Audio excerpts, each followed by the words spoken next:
Finalement, une enquête préliminaire sera ouverte sur le dossier de Richard Ferrand. Est-ce que ça va changer la donne pour ces élections législatives? Eh bien, ces législatives, Jérôme Guedj est candidat dans la 6e circonscription de l'Essonne pour le Parti socialiste et c'est avec lui que nous nous entretenons ce matin.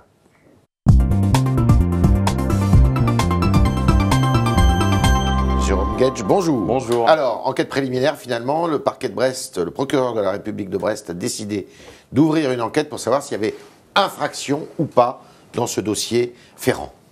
Votre avis? Oui, la justice fait son travail. Oui.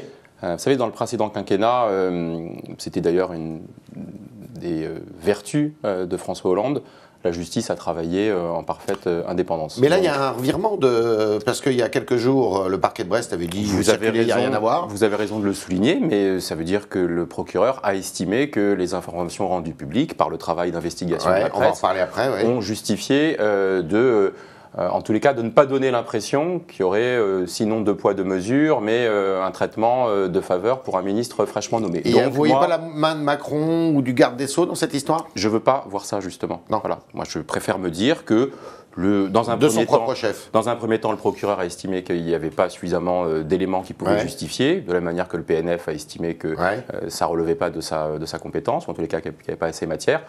Il y a eu d'autres révélations qui ont été faites par différents organes de presse. Donc le procureur de la République fait son boulot et c'est très bien comme ça. Voilà. Est-ce qu'il doit démissionner, le ministre du gouvernement? En tous les cas, c'est fâcheux. Voilà. C'est fâcheux parce que, vous savez, dans cette période au lendemain de l'élection présidentielle et avant les élections législatives, il n'y a pas grand-chose sur l'agenda gouvernemental.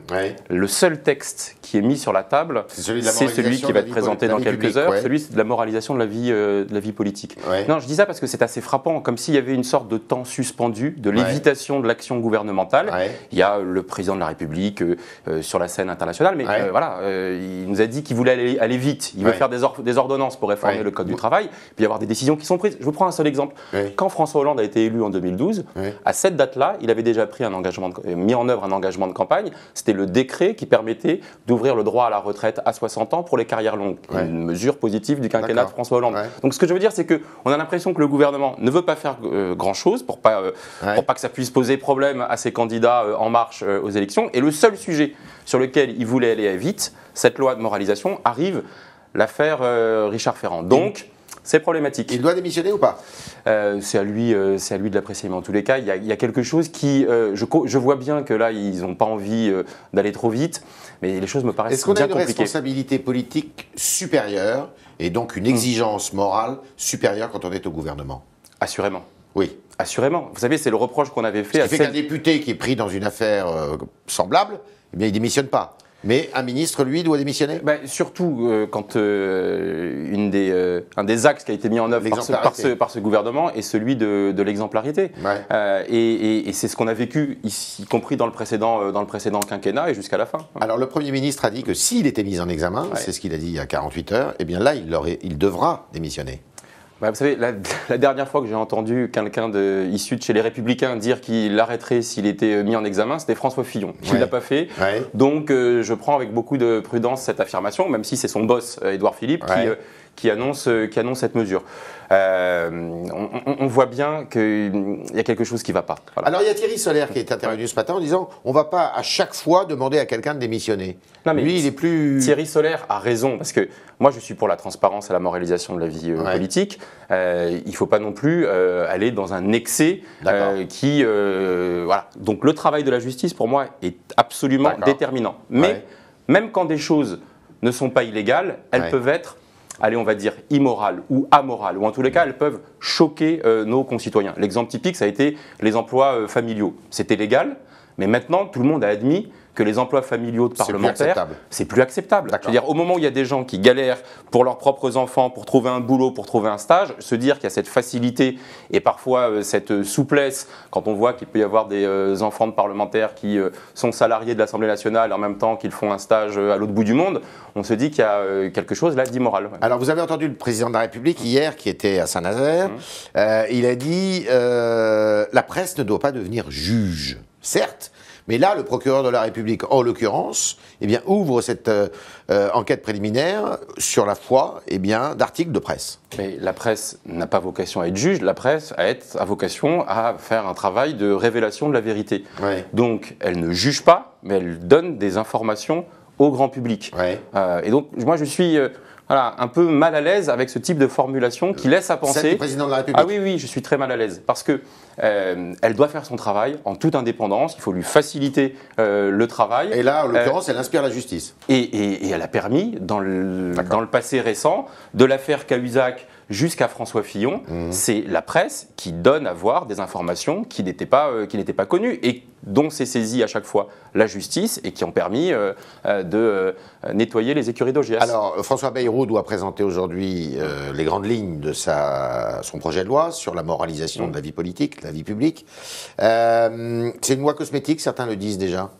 C'est-à-dire que, vous savez, moi je… Et d'un autre côté, vous dites qu'il faut attention aux excès aussi. Non mais moi je fais campagne en ce moment en disant il y a des propositions d'Emmanuel Macron que je suis prêt à soutenir. Celle-là, tous s'accordaient à dire qu'il faut aller plus loin que ce qui a été fait au lendemain de l'affaire Cahuzac avec la création de la haute autorité, etc. Donc il y a un certain nombre de dispositifs qu'il faut mettre en œuvre.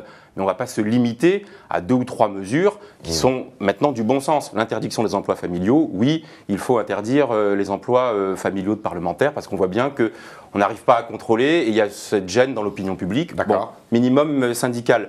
Se présenter à une élection avec un casier judiciaire vierge, ça me paraît assez évident. Il y a, je crois, 286 professions en France pour lesquelles, pour les exercer, on exige le casier judiciaire, à commencer par les fonctionnaires. Ouais. Donc c'est pour l'instant une anomalie qu'on ne le demande pas pour se présenter à une élection.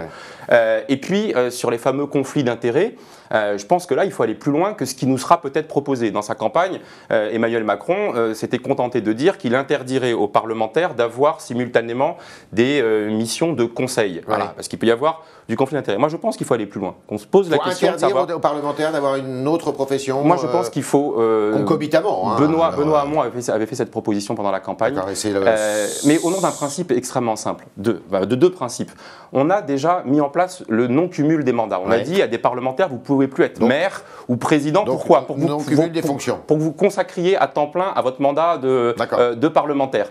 Et puis, ça existe déjà. Regardez, les fonctionnaires, on leur interdit au nom de la séparation des pouvoirs entre l'exécutif et le législatif. Ce sera compliqué à mettre en œuvre parce qu'il y aura un vrai statut de l'élu. Comment est-ce qu'un salarié du privé réintègre son boulot après son mandat de parlementaire ? Il faut pouvoir lui offrir un certain nombre de garanties, mais ça a été possible chez les fonctionnaires. Je préfère qu'on fasse un nivellement par le haut plutôt qu'on entretienne le fait qu'on peut être parlementaire, avoir une activité avec le risque de conflit d'intérêts et puis surtout le fait, si on est, je sais pas moi, patron de PME, avocat, médecin, etc., ça veut dire que pendant qu'on exerce son métier, on ne fait pas son boulot de parlementaire. L'affaire Sarnez, c'est une affaire aussi qui est gênante. L'affaire Sarnez, elle est différente. Elle est différente. On voit que c'est un contre-feu allumé par le Front National. Mais vous voyez, dans l'affaire Sarnez, il y a une chose, il y a une affaire dans l'affaire, il y a une chose, moi, qui me choque, c'est la position de François Bayrou. Qui est garde des Sceaux aussi. Garde des Sceaux, proche de Marielle de Sarnez, qui lui tweet son soutien et qui fait une sorte de séparation des corps, qui explique « Ah non, mais mon tweet n'engage que moi. C'est pas le ministre de la Justice, garde des Sceaux, qui s'exprime. » Ça me gêne. Ah moi, ça me gêne qu'un garde des Sceaux, au nom de son amitié qu'il peut avoir avec une de ses proches, s'autorise à commenter une procédure judiciaire qui a été ouverte en apportant son soutien.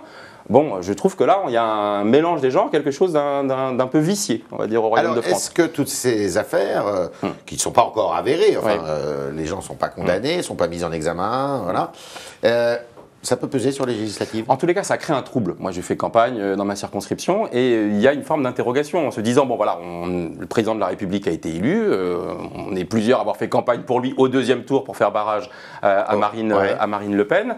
Moi, je souhaite que le pays aille mieux dans 5 ans, bien évidemment, mais c'est pas un soutien aveugle, c'est ni opposition systématique, ni soutien aveugle.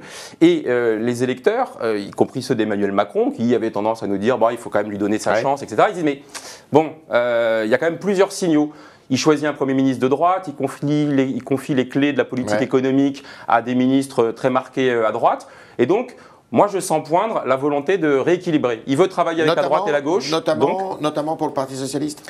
En tous les cas, le Parti socialiste, on va se parler franchement, c'est pas quelque chose qui est très sexy. Vous avez vu les sondages? Je vois les sondages, mais moi je distingue. Moi je dis, je suis de gauche, je suis socialiste, mais il faut dépasser le Parti socialiste.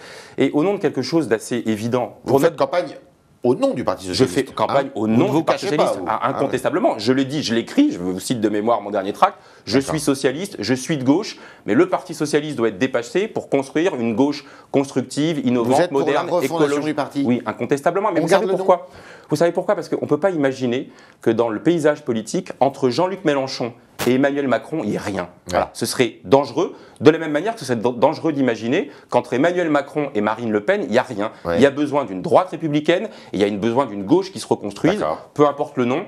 Moi, je suis attaché au terme de parti socialiste, mais en même temps... Mais celui de Mitterrand, fondé en 71, est mort. Il faut revoir le logiciel. En tous les cas, c'est à la fois la pratique du pouvoir et puis aussi le logiciel, en tenant compte des enjeux qu'on a pointés dans la campagne de la présidentielle et qui restent sur la table. La question de la transition écologique, la question des mutations du travail, la question de la défense des services publics, la question de la transition à l'échelle européenne, tous ces sujets-là définissent un espace politique dans lequel peuvent se retrouver des écologistes, des progressistes qui ne sont pas dans une famille politique, mais qui ne considèrent pas qu'il y a une sorte de trou noir de la vie politique qui s'appellerait En Marche et qui absorberait tout le monde. Moi, je ne crois pas que ce soit l'équilibre qu'on a besoin. Qui pour le diriger? Il faut changer tout, donc il faudra changer de nouvelles têtes. Il faudra de nouvelles têtes, incontestablement. Il y a des générations. Ça peut pas être. Benoît fait partie, quand je dis de ces nouvelles têtes, incontestablement. Il a eu un très mauvais score à la présidentielle. Mais vous savez, dans cette présidentielle, on va le voir au moment des élections, élections législatives, rien n'était normal. Nous, je sais qu'on a été pris en étau entre un double vote utile, et vous savez, je le vois dans ma circonscription. Soit des gens qui me disent, vous savez, Monsieur Gage, j'ai voté Monsieur Mélenchon parce que je pensais qu'il pouvait se qualifier au deuxième tour, mais pour la législative, vous pouvez compter sur moi. Et en sens inverse, des gens qui ont voté Emmanuel Macron et qui, parce qu'ils ne voulaient pas le duel François Fillon-Marine Le Pen, mais qui disent moi je reste de gauche. Et je pense que puisqu'il veut travailler avec la droite, avec la gauche, il faut envoyer le maximum de députés de gauche à l'Assemblée, parce qu'y compris il y a des sujets sur lesquels il faut mettre des garde-fous. Moi je veux défendre le compte pénibilité par exemple, et je considère que c'est pas bien de faire un moratoire sur le compte pénibilité. Jérôme Gage rate cela? J'ai bon espoir. J'ai fait une campagne, elle est très atypique cette campagne, parce que jamais l'accueil n'a été aussi bon avec ce que je vous ai indiqué, et en même temps, il y a une très grande confusion. Il faut entendre le message de ce qui s'est passé le 7 mai. Incontestablement, le désir de renouvellement dans les pratiques, sortir d'une forme de manichéisme, la gauche, la droite, comme ça, voilà. Mais ça ne veut pas dire pour autant qu'on peut dépasser un clivage qui demeure structurant dans la vie politique. Voilà, c'était le talk de Jérôme Gage. Et maintenant, c'est vous, chers internautes, qui allez poser vos questions à Jérôme Gage avec Valentin Pilate qui nous rejoint.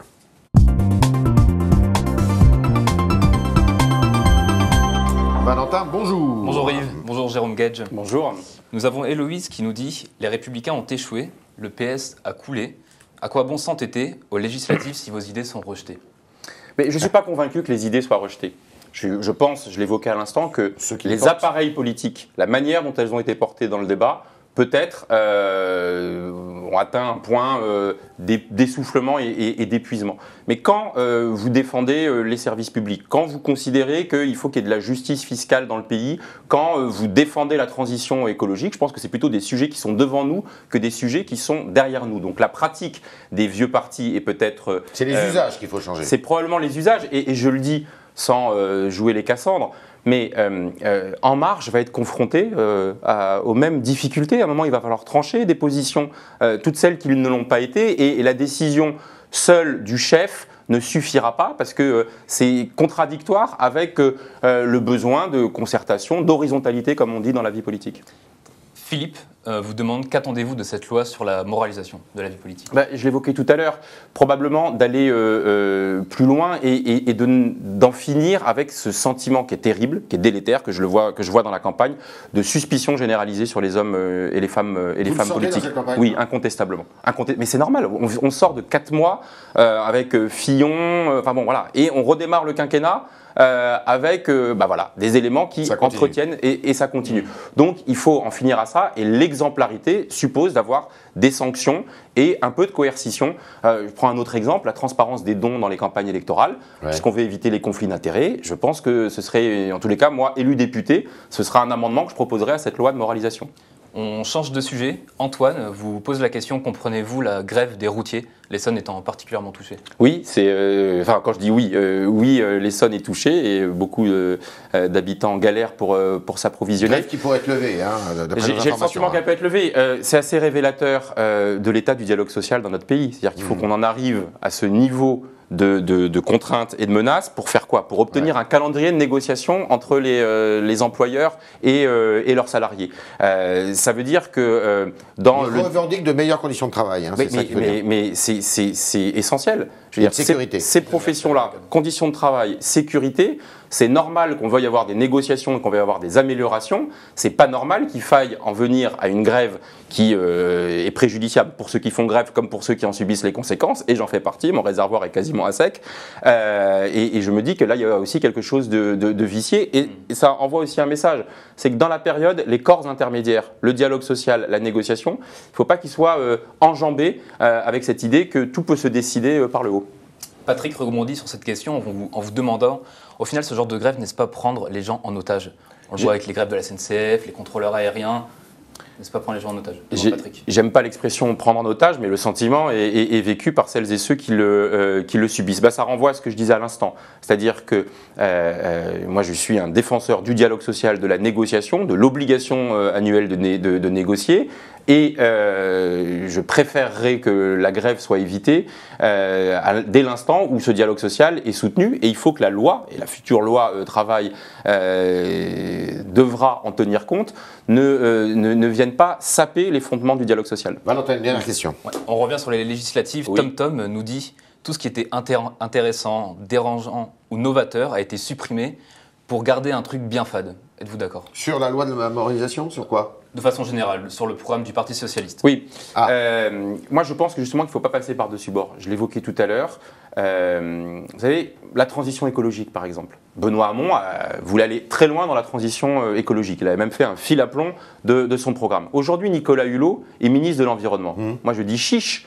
Mais Nicolas Hulot, face à la fois au lobby et face à Bercy, il aura besoin de députés qui ont pris des positions extrêmement claires dans le soutien de la transition écologique ou de la loi biodiversité. Je prends ces deux exemples pas au hasard, parce que Édouard Philippe, quand il était député de l'opposition, il a voté contre ces deux lois. Donc à un moment, il va y avoir une forme de contradiction à s'être opposé à l'instant T à des lois qu'aujourd'hui, le ministre de l'Environnement souhaite mettre en œuvre, et face à lui, il aura les cordons de la bourse et de Bercy tenus par Gérald Darmanin et Bruno Le Maire, et puis un certain nombre de lobbies qui ne voient pas d'un bon œil les enjeux de cette transition écologique. Donc ces sujets-là, contre la fadeur que vous évoquez, au contraire, il faut les remettre en première ligne, c'est ce que je fais. Ce gouvernement, il peut avancer? C'est le pari, je ne sais pas. Voilà. Je ne sais pas. Vous n'avez pas un avis a priori négatif? Mais il y a un Premier ministre de droite qui a été choisi, incontestablement. Que vous connaissez bien. Que je connais bien, pour lequel j'ai de la sympathie et de l'amitié, mais il est de droite. Voilà. Comme il me dit, t'es de gauche, je suis de droite, bon. Et donc à un moment donné, quand Emmanuel Macron dit je suis et droite et gauche, ni droite ni gauche, bon, mais il envoie des signaux. Il nous a dit, pour mettre en œuvre son programme, que ce soit sur l'éducation nationale avec Blanquer, ou que ce soit sur la politique économique, qui était quand même le sujet de préoccupation premier de nos concitoyens, les choix en matière fiscale, il va y avoir des vraies contradictions. On a un gouvernement qui nous propose d'augmenter la CSG et qui va pénaliser tous ceux qui ne payent pas de cotisation d'assurance chômage. Les mêmes, il y a quelques semaines ou quelques mois, Bruno Le Maire, le premier, lui proposait une baisse de la CSG. Donc, je ne dis pas que c'est de l'opportunisme, mais je dis qu'à un moment donné, on va voir peut-être éclater au grand jour un certain nombre de contradictions, autant qu'il y ait des députés solides sur leur ancrage pour les faire éclater. Voilà, c'était vos réponses, chers internautes, de Jérôme Gage, pardon. Merci de nous avoir écoutés et à demain pour un nouvel épisode. Merci à vous. Merci. Merci Jérôme.